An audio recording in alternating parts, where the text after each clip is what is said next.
लाल किला हिंसा पर संसद में राष्ट्रपति ने आज बात कही। कहा कि तिरंगे का अपमान बहुत दुर्भाग्यपूर्ण है। गणतंत्र जैसे पवित्र दिन का अपमान हुआ। शांतिपूर्ण आंदोलन का समर्थन हम करते हैं, लेकिन ये जो हुआ वो ठीक नहीं है, जिसमें कानून को अपने हाथ में लेने का काम किया गया।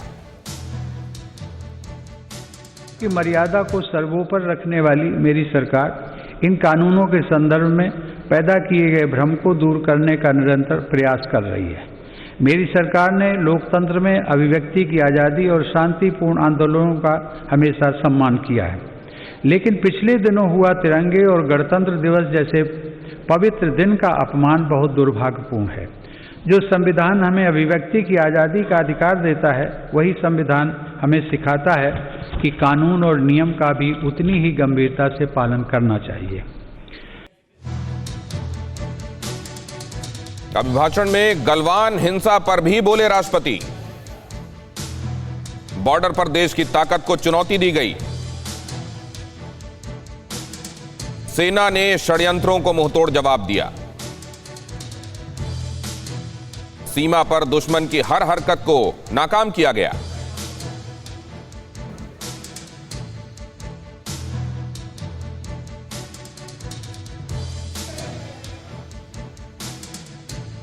इस कोरोना काल में हम जब देश के भीतर आपदाओं से निपट रहे थे, तब हमारी सीमा पर भी देश के सामर्थ्य को चुनौती देने के प्रयास किए गए।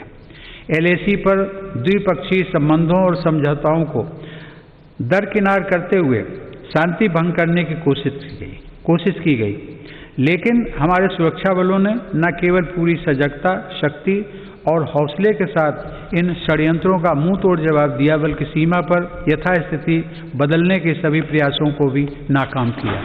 जून 2020 में हमारे 20 जवानों ने मातृभूमि की रक्षा के लिए गलवान घाटी में अपना सर्वोच्च बलिदान भी दिया।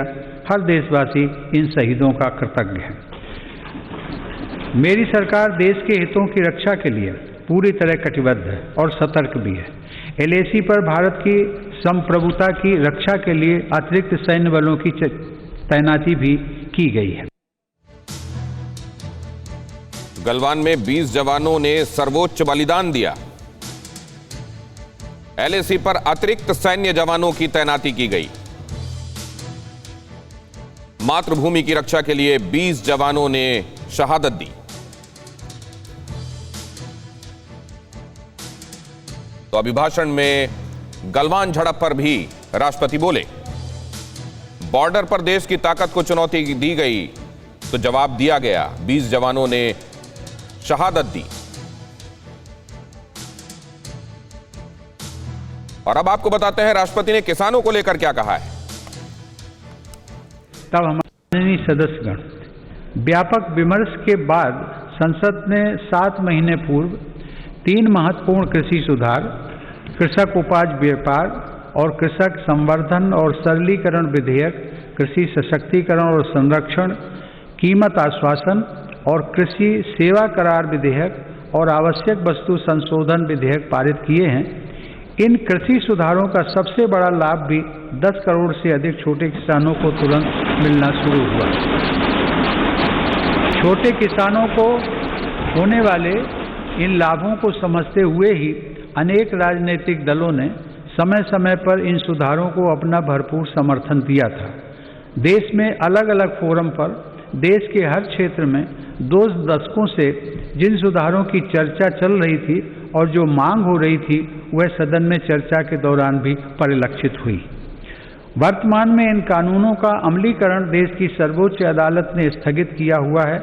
मेरी सरकार उच्चतम न्यायालय के निर्णय का पूरा सम्मान करते हुए उसका पालन करेगी। TV9 भारतवर्ष और TV9 बांग्ला प्रस्तुत करते हैं पश्चिम बंगाल चुनाव पर सबसे बड़ा conclave, what Bengal thinks today.